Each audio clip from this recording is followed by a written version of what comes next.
Bonjour, welcome to Wahsa Distance Education Center's radio Zoom classes.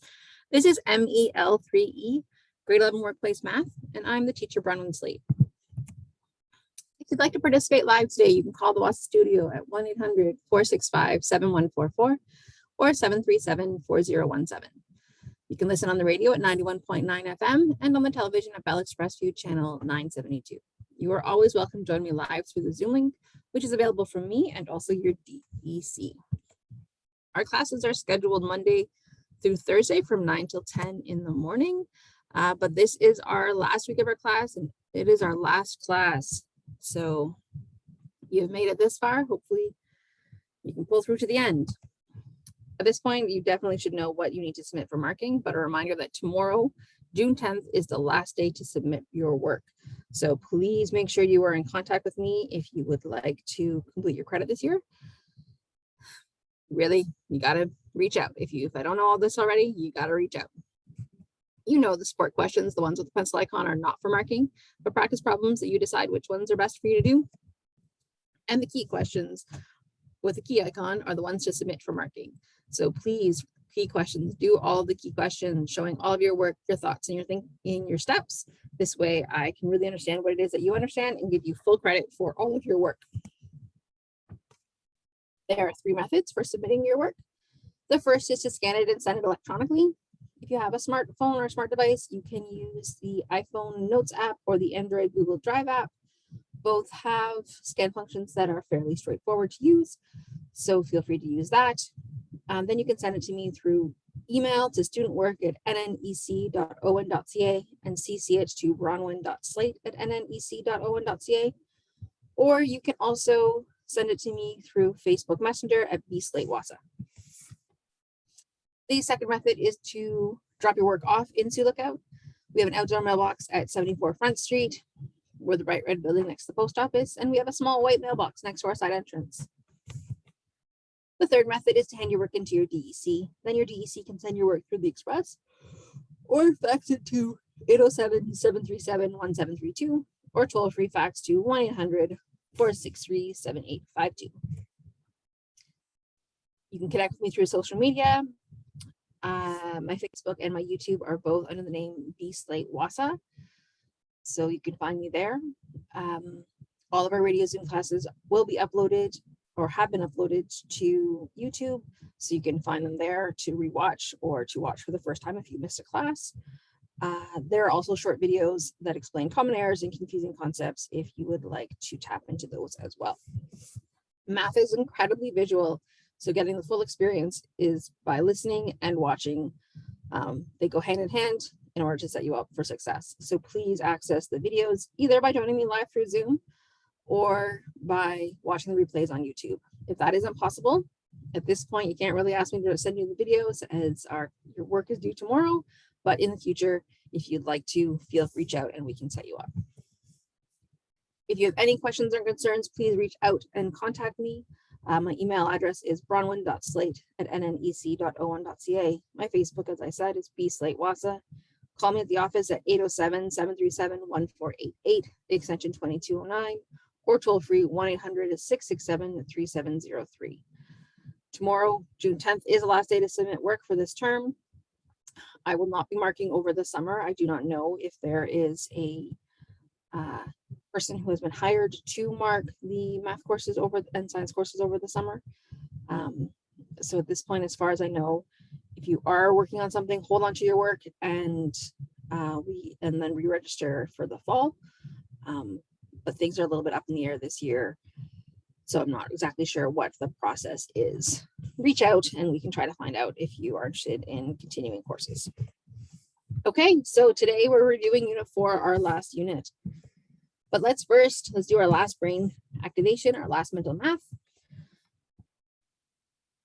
I don't like 5 minutes. I don't like focusing on speed or memorization. I like deep thinking and developing strategies that you can use in various situations that empower you. So that's what we work on in our class.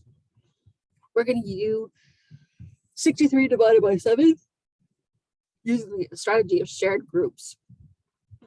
So often when learning how to do division, students first start with having a bunch of groups of things, and then figuring out how many things fit in by going 1, 2, 3, 4, 5 and sharing things out individually. So what we can do instead is we can do it in groups. So we can still have our 7 groups. And again, as always, there are various ways to do this. You don't have to do exactly the same way that I'm doing it. And then we're going to share 5. We're going to count by 5s. So 5, 10, 15, 20, 25, 30, 35. So I can share out 35. I've dealt with that. I know that I can do that. I can share in groups of 5, and that's fine, into 7 groups. Now I'm going to put 2 more in each group.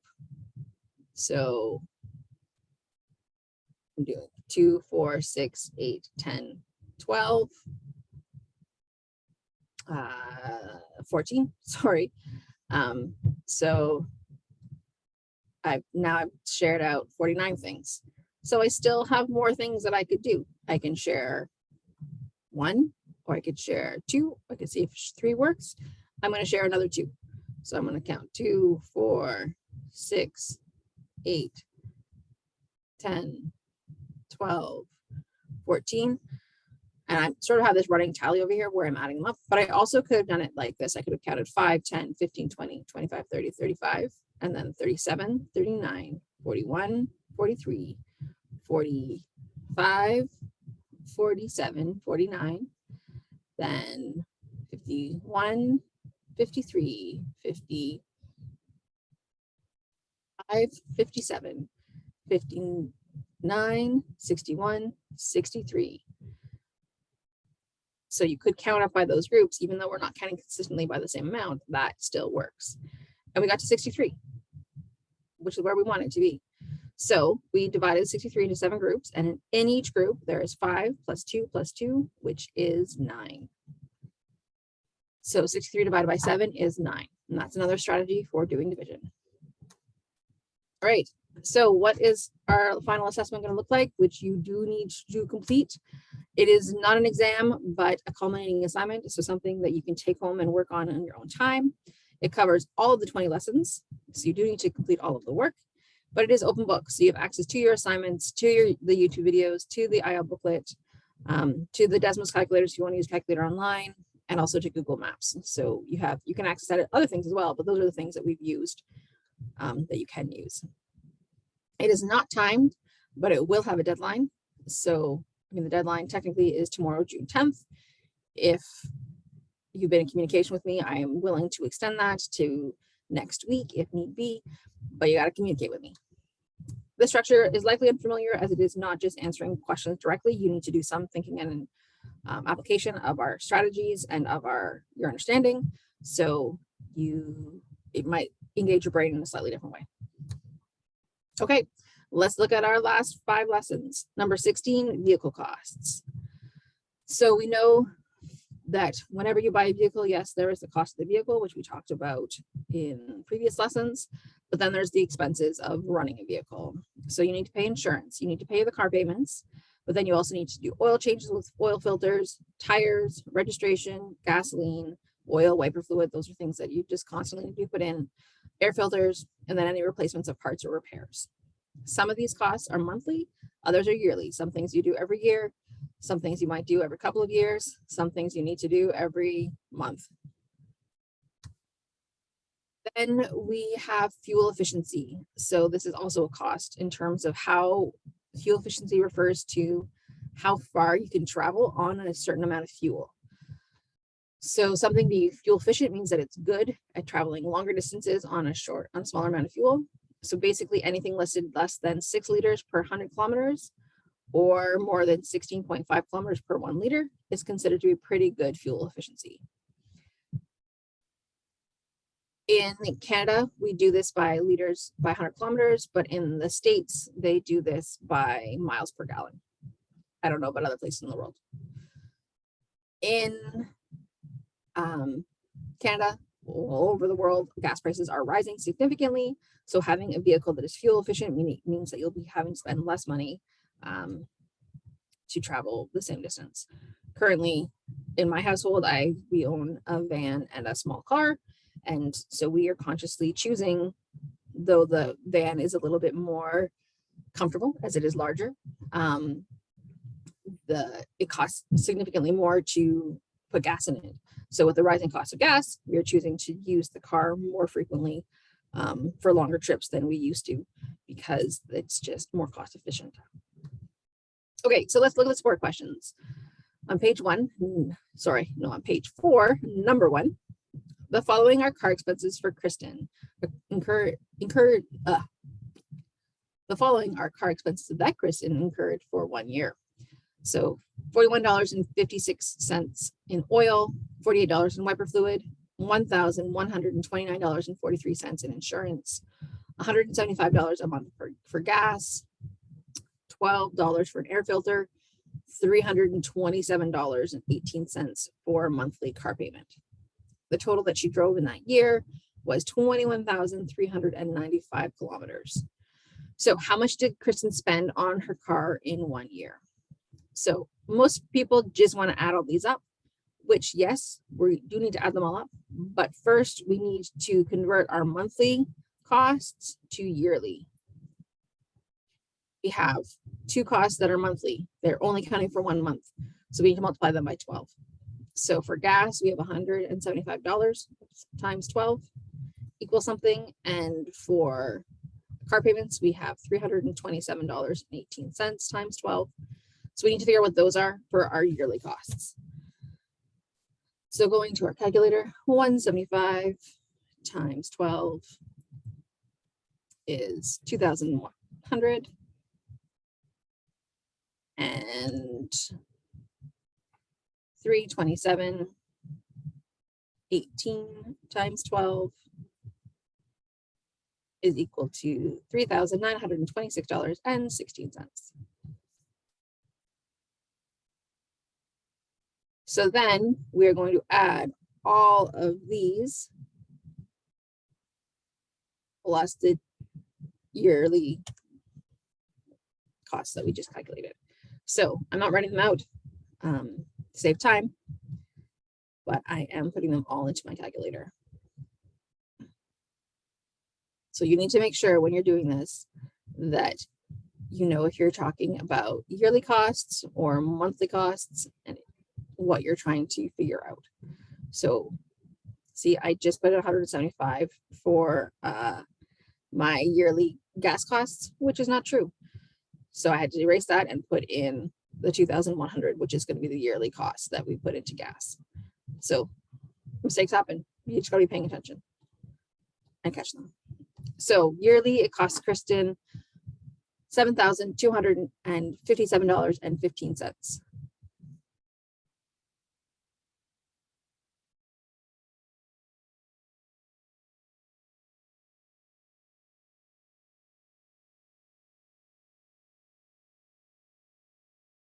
Okay, so B, how much did it cost per month to run her car?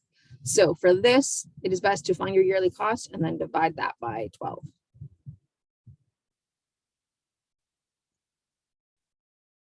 We've already found the yearly cost. We're just going to divide it by 12. That gives us $604.76. Is the cost that Kristen has to budget for per month. What is the per kilometer cost of her car, of running her car? So we know that in 1 year she drove 21,395 kilometers. So we're looking for what is the per kilometer cost. So this is an awkward way of saying this, but what is the cost per kilometer? Per kilometer means that we're dividing by kilometers. So we're looking for costs of money per kilometer. So that means that we're going to do our yearly amount because we know our yearly kilometers or yearly distance divided. So our yearly dollar amount divided by a yearly distance amount. So we do that, $7,257.15 divided by 21,395 kilometers gives us 34 cents per kilometer. So for every kilometer that she drove, she had to put 34 cents into her car to maintain it and to use it. All right, Lester needs a new muffler. This is number 4 on page 6. Lester needs a new muffler installed on his vehicle. He purchases a new exhaust system for his car that costs $487.26. How much is this exhaust system per month if it lasts for 10 years? Okay, so we want to figure it out per month, but it's over 10 years. So are we just dividing by 12? No, we are dividing by 12 times 10, which is 120 months, right? Because each year has 12 months in it. We have 10 years, therefore it's 120 months. So we're looking for the exhaust system per month. So we're going to do, so per month, we're dividing by the months. So we're going to do, again, cost per month. So we're having $487.26 divided by 120 months equal to. So understanding how to interpret the question is really, really important to figure out which way you're dividing. So $4.06. So for every month that he drove on this exhaust system, it was $4.06 that he had to invest into that new exhaust system. How much is this exhaust system per kilometer if he drives 192,000 kilometers with it? So again, we're looking for cost per kilometer this time. So we're going to do our cost, which is $487.26. Sorry, $487.26, not thousand, divided by 192,000 kilometers.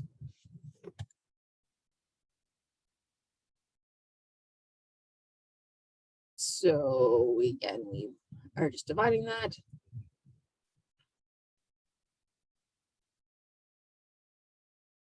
And that is 3 cents per kilometer.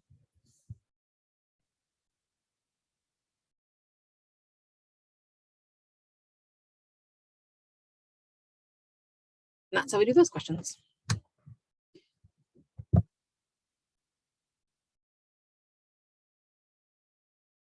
Okay, calculate the amount of fuel that is needed. A, traveling 118 kilometers with a vehicle that uses 7.6 liters per 100 kilometers. So how we figure out how much fuel is needed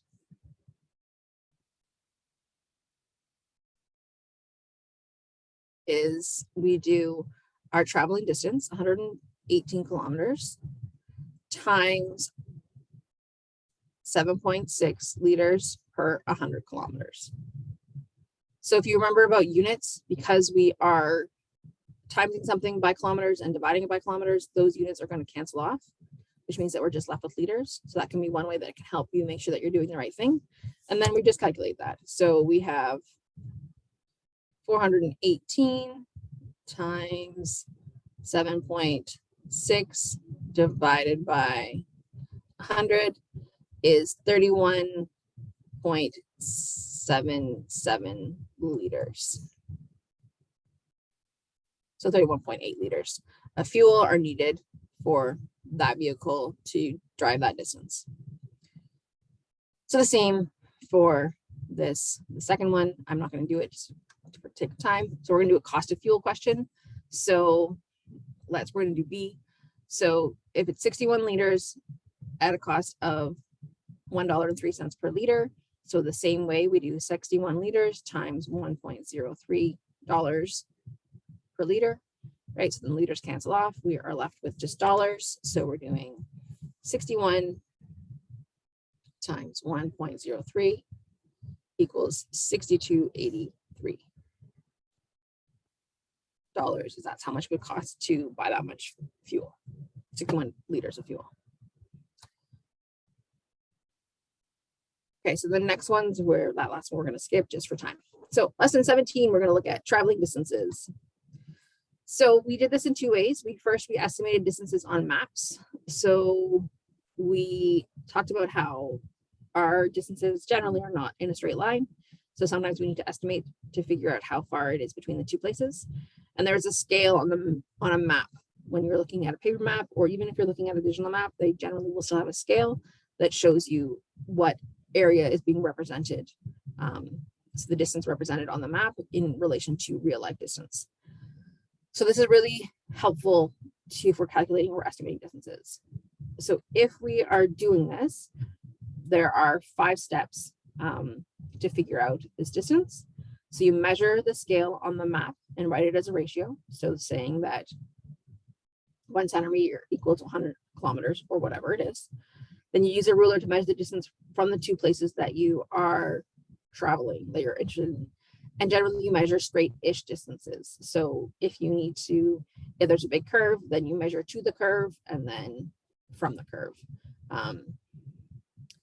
Then you add the estimated distances all together, write the equation with the scale and an unknown x to represent the distance in kilometers that you're looking for, and then use x to solve using cross multiplication and dividing, which we went through in this lesson. Go back to it if you are confused how to do it. Then we also estimated distances using technology. You can use the internet to find distances pretty straightforward, and it will generally give you estimated driving times and directions as well. The one that we looked at is Google Maps, which is, from my knowledge, the most common source to use. So let's do some of this practice of these questions. So support question number 2 on page 18. Find the unknown distance in kilometers represented by X. So this is if you've already done your measurement of your scale. So your scale is 10 millimeters represents 6 kilometers. And you're trying to say you've measured and it's 53 millimeters on your map. You're trying to figure out how long that distance is. So with cross multiplying and dividing, we're going to multiply these things across. So 6 times 53 equals 10 times x, so 10x. So using our calculator, 6 times 53 is 318, which is equal to 10x. So then divide both sides by 10 to get x by itself. So 318 divided by 10 is 31.8. So the distance in kilometers is 31.8 kilometers is that you would have the equivalent. Okay. And then B is the same thing. You're cross multiplying and dividing. It's so 25 times 73 equals 5 times x. So 25 times 73 is equal to 1,825 equals 5x. Divide both sides by 5. Of course, there are slightly different ways to do this. You don't have to do it exactly the same way that I'm doing it. 365 is what that equals. So it's 365 kilometers is the distance, the unknown distance. Yeah, there's different ways. You don't have to do exactly the same way, but you should get to the same answer. Okay, so then using number 3 on page 19, using the map provided below, find the distance between each of the towns or cities. So to do this, you need to have, we have this map. You can see here is the scale where this distance is 5 kilometers. So we're going to need to use a of some sort. I forgot to get my ruler. So I'm just getting another program that will help us out. This is hard to do on the computer without a ruler, just because things. So I have another tool that I can use. So I wanted. That's what I wanted.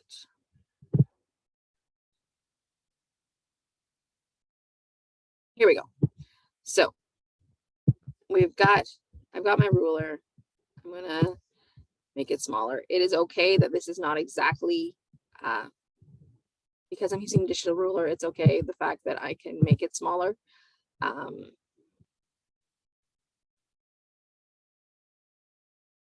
But it's just for convenience that I made it smaller so it's easier to see. I should put this back. There we go. Okay, so we can see that 5 kilometers is equal to about 30 millimeters on my ruler.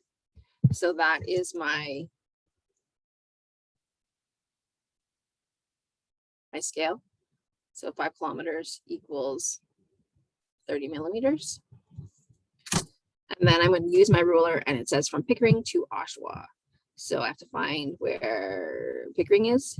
Over here, it's Pickering. Here's Oshawa. Now there's a bit of a curve here, but I'm going to ignore the fact that there's a bit of a curve, and I'm just going to measure. I got to make sure that I'm measuring in millimeters because that's what my scale is. And then let's see, it's kind of hard to see. So it looks like it is about 113 millimeters. So for my ratio, 113 millimeters is what I have. And I'm looking for my X. So again, I do my cross multiplying, right? So I do 5 times 113 is equal to 30 millimeters times X. So then we have, sorry, I've got lots of things overlapping right now. Equals 565. That divided by 30 is equal to 18.8 kilometers.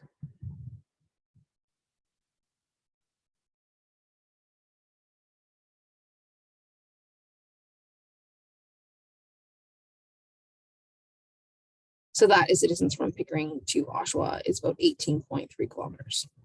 And that's how you do it for the rest of them as well, is again, you use your ruler, you measure the distances, and then you practice the ratio.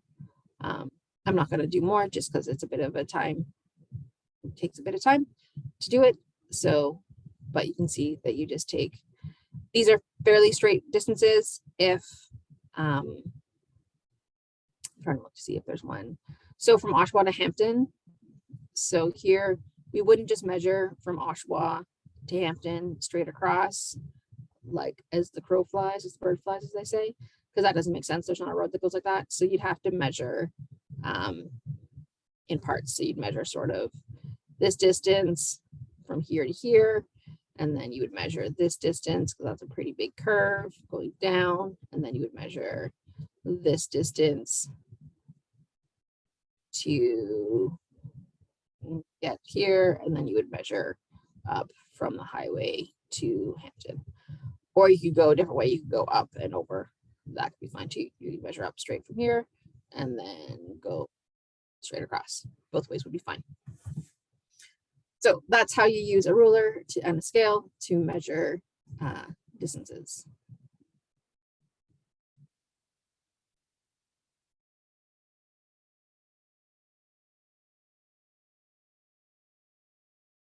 So I'm just going to put my ruler away. And what do we got next? Use Google Maps to find the distance and estimated travel time between the following destinations: Sioux Lookout and Pickle Lake, and Thunder Bay and Ignace. So going to Google Maps, we just type in Google Maps. I always search it up. I never remember what the thing is. And then you put in your search. So say we're going from Sioux Lookout to Pickle Lake. So I put in Pickle Lake, where you're going to, and then I want directions. So then I start my choosing point. If I were to put in Sioux Lookout first, and then I could just switch them, and that's fine. So then they tell me that the distance is the fastest route is the distance is 263 kilometers, which takes 3 hours and 37 minutes approximately. So if you wanted to go a different route, they give you that as well, but the most direct route is 3 hours and 37 minutes, which is 263 kilometers.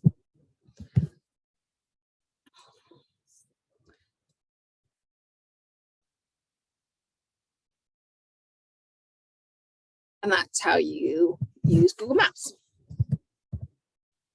Okay, lesson number 18, planning a trip. So for this lesson, we really talked about what are the things to consider. So you need to consider the travel distance. So how far can you travel in a day? Do you have kids or pets to consider? Or even just your own health, or what is functional for you to do? So don't push yourself. It is safest to take frequent breaks. And is the goal of it to get to the final destination or to enjoy the journey? So are you going to stop along the way because that is what the adventure is? Or are you going to push through and just drive and just get to where you want to go? I've experienced both things, where I really just want to get to where I'm going, or that I want the adventure of the trip. So you want to plan that when you're think about that when you're planning your trip. And then you need to think about fuel costs, accommodations, both while you're on the road and at your final destination. You need to think about food in terms of breakfast, lunch, and dinner, and snacks, whatever makes sense for your family, your household. You think about taxes, because remember, there's different tax rates in different provinces. So you want to be aware of that, as some things will seem more expensive in some places in the country because of their taxes are higher. And then you want to plan if you're planning entertainment or not. So you decide again what makes sense for your trip. But you want to consider admission costs and souvenirs. What sort of spending are you doing outside of that when you are planning a trip? So for lesson 18, there are no support questions. There are just walks you through the key questions, but let's do a quick look if we're planning to go from Sioux Lookout to Toronto. So hopefully we spell it right. So to go from Sioux Lookout to Toronto, when you search in Google Maps, they give you 3 different options. Today when I searched, sometimes it's different. They give you one option, this straight line that goes over the lake, that is a flight. It has a little airplane. So they tell you that it's a 3 hour and 45-minute flight. It is not a direct flight. So yes, it's a flight. So yes, so that is one thing that they give you. Another option that they give you is to use the train. And so they take the train, they give you public transportation, so you can take the train to Sudbury, and then from Sudbury, they transfer you to a bus to get to Toronto. And then the third option they give you is a car route where you can go.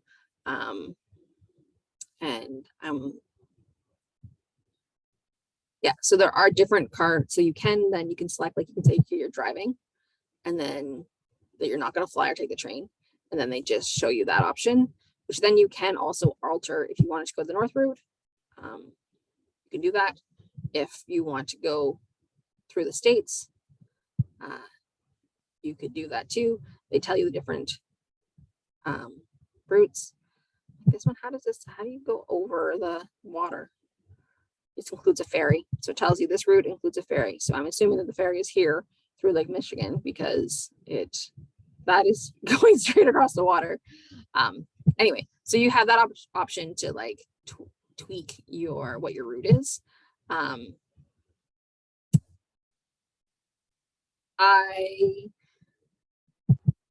So this one, because I put a spot somewhere, then it's like making me go in really funny directions. So I think that has cleared all of my funny wiggling.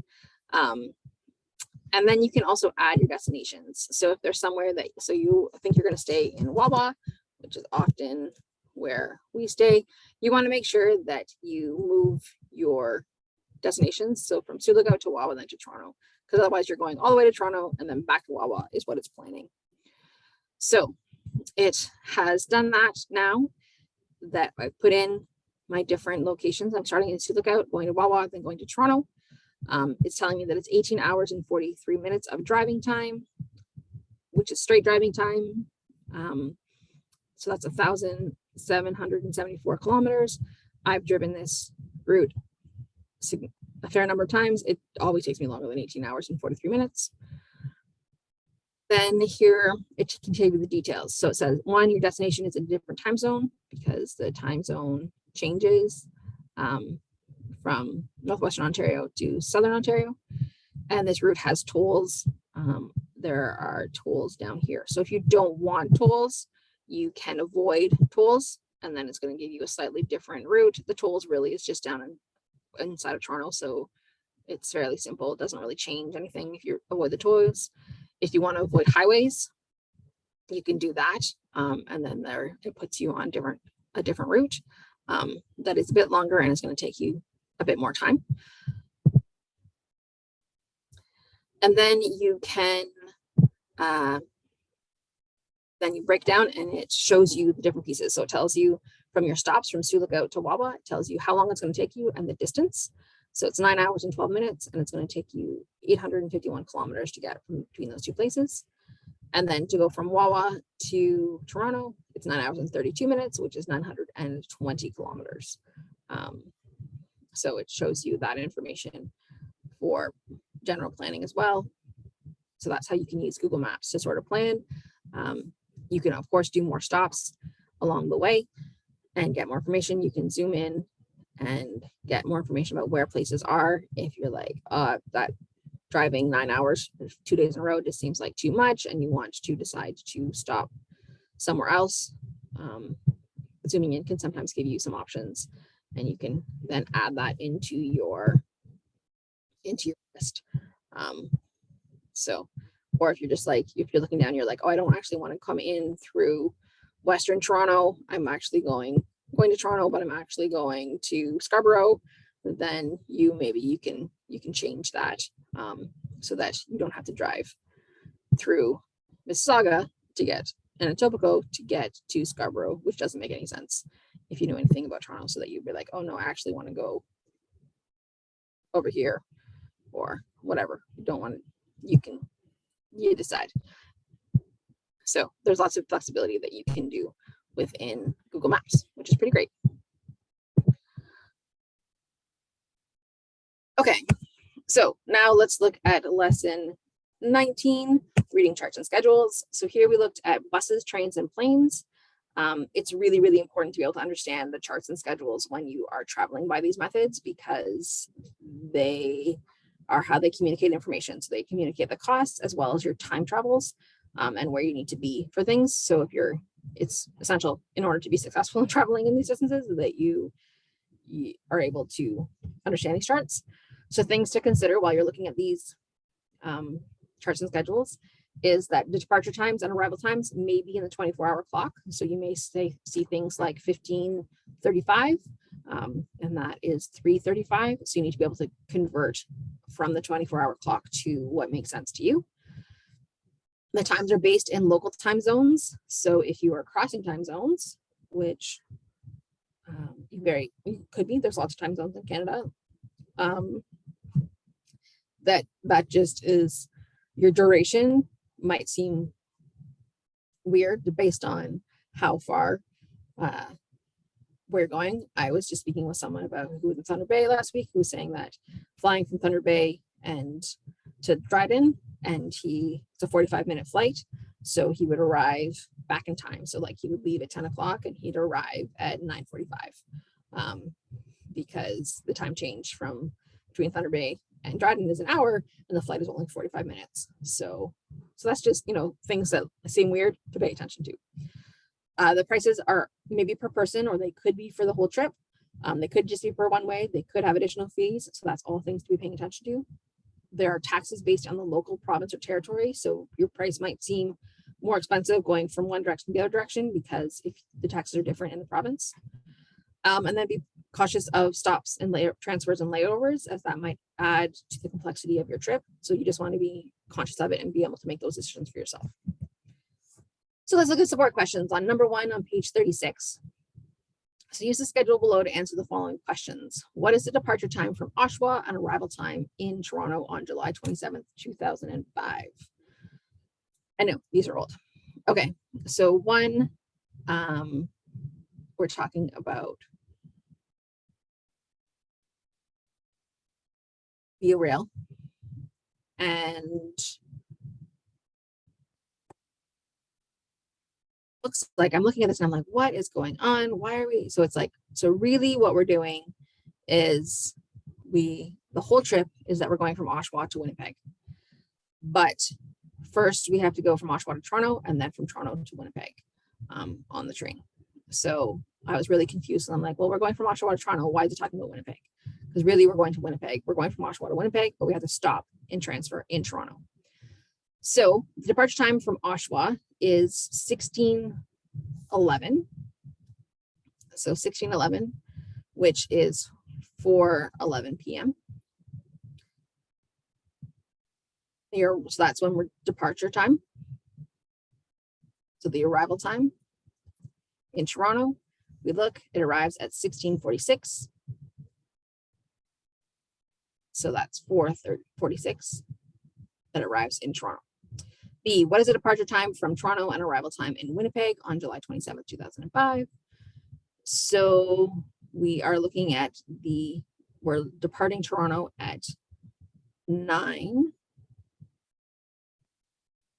And so 9, that's 9 a.m. And then that's the departure time. And the arrival time in Winnipeg is 15:45. So that's 3:45 p.m.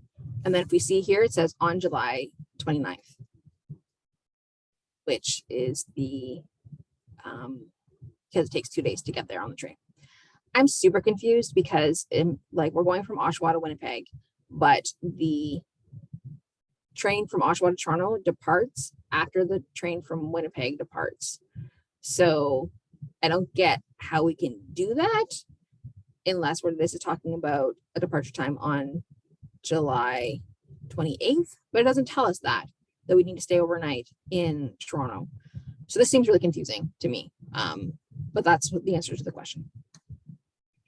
Number 2, use a schedule from the previous page to answer the following questions. How many people are traveling with this itinerary? So we're looking at WestJet. So we're talking about flights.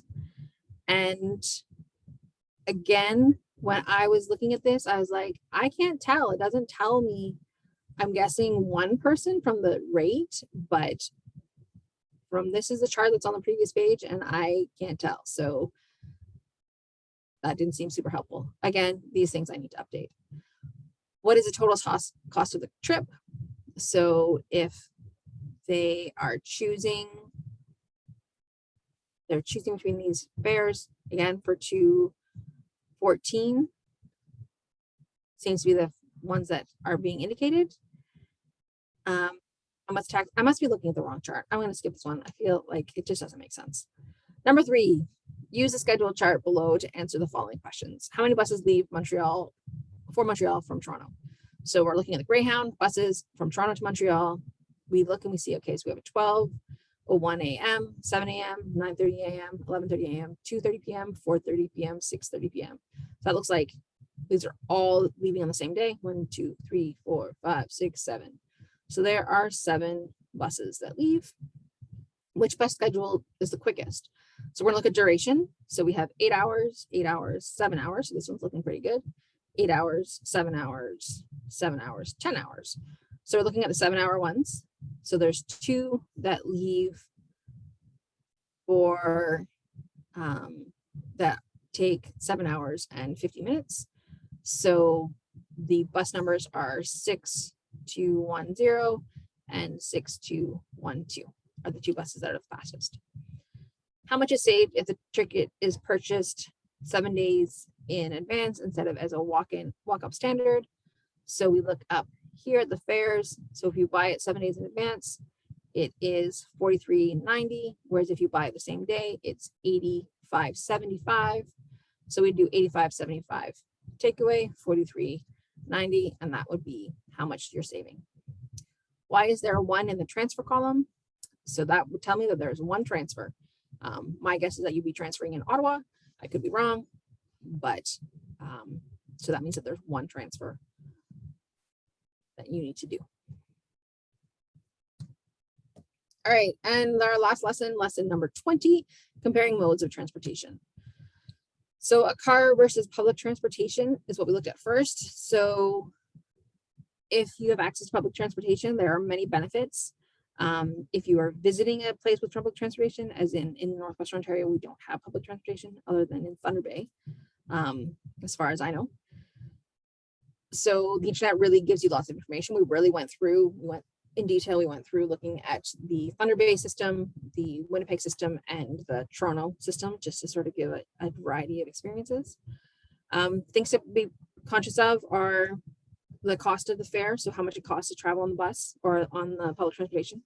So you could do it in cash, which generally you need exact cash. You could have tickets or tokens that you can buy somewhere else. There could be digital cards. There could be other passes that I don't know. Each place is really different. The age of the traveler is important to note. In some places, if you're under 12, so you're traveling with kids, kids are free. If you're a senior, you might get a reduced price. And how do you actually pay? Do you pay the teller? Like, do you pay the driver? Is there like a cash box or something that you put your money in? Do you have to buy tickets somewhere else? That's all stuff to consider before trying to get on public transportation. And then it's also important to figure out what the stops look like. So how do you find them? How do you know where to catch a bus or catch a train? How do you get on and off? Do you need to like wave the bus driver down? Streetcars in Toronto don't pull over to the side of the road. They stay on their tracks. So then you need to walk into the road when it stops. So that's very possibly unnerving if you're not used to it. What are the names and numbers for your routes that you're trying to travel on, and the stops so that you know where to get off, which is also pretty important. And then we also looked at renting a vehicle as an option. So that booking a car reservation is usually a pretty low risk proposition. So something that's pretty easy to cancel. You do need a driver's license and a credit card. It's really important to respect pickup and return times. And it's a good idea to do that during operating hours, not dropping it off after hours, just in case anything goes wrong. It's important to inspect your vehicle before you get into the car and note any damage. It's a good idea to reject pricey extras. They probably are not worth it. Fill up your gas tank before returning it because they're going to charge you extra if you don't, and record any damage that happens while it gets in your care so that you can report that back. All right, so here is our support questions number 1 on page 44. Sherry is thinking of using public transportation when she goes to school in Ottawa. A monthly bus pass is $73.50. She thinks she will go out twice a month and pay $50 for taxis each time she goes out. She also thinks she'll spend about $750 on a trip home that she has to pay for. What is Sherry's annual cost for using public transportation? So we have monthly bus. So annual cost means yearly, right? That's what we're talking about. So that's important to remember. So we have monthly bus pass, which is $73.50 times 12. We need to figure that out. She's going to go out twice a month and pay $50 for taxis each time. So that's $50 times 2. And then cost for a trip home once is $175 times 1. So then, $73.50 times 12 is $882. So we need to add all of these up together for annual cost.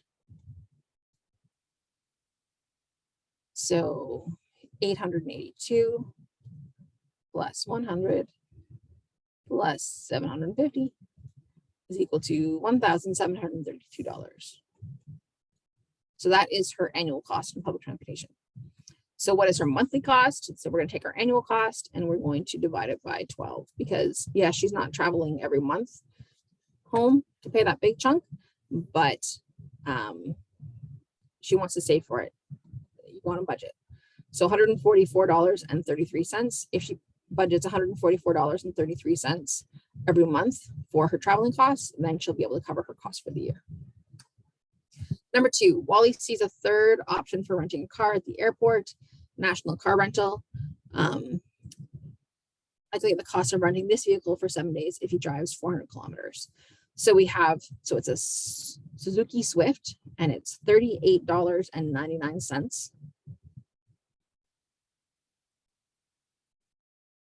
And we're going to do that for 7 days. So we need to multiply that. Then there are, so plus $15 for taxes and fees for each day times 7. And he gets 350 kilometers free. So that means that, but he drives 400 kilometers. So he has an extra 50 kilometers times 0.15. And he has insurance to do $23.95 times 7. So that's a bunch of little things that we need to calculate. Instead of doing each of them individually by 7, I actually probably would add up the things that we need to do per day. So the rental car, $38.99 plus the taxes and fees of 15 plus the insurance of $23.95 is equal to, it's actually going to cost him $77.94 a day. So times that by 7 instead of doing each of the individual parts. So that's $545.58.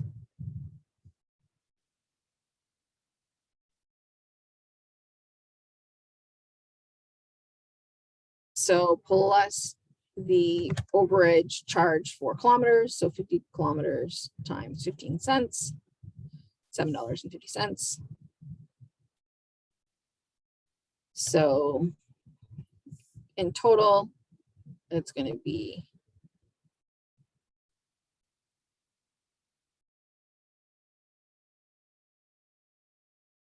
$620.58.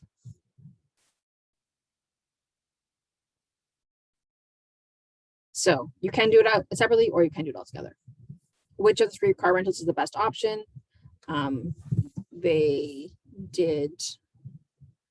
They're connecting it to the examples that they did. So for the one that we did, it's $620.58 for the 7 days. For budget rental, it's $402.59 for the 7 days. And for express rental cars, it's $385.79 for the 7 rental days. So enterprise rental car seems to be the cheapest. If that's what your goal is, that's what I would suggest that you used. Okay, and that's our wrap. That is our course. So as always, connect with me if you have any questions and you need any support to wrap up your final projects and your final lessons. Please reach out at 807-737-1488, extension 2209, or 1-800-667-3703. Email me at bronwyn.slate@nnec.on.ca, or connect with me through Facebook at bslatewahsa. Remember, all of our lessons are up on YouTube at bslatewahsa under a playlist MEL3E, so you can find them all there. Thanks so much for joining me and for the course. I hope you have a great day. Miigwech.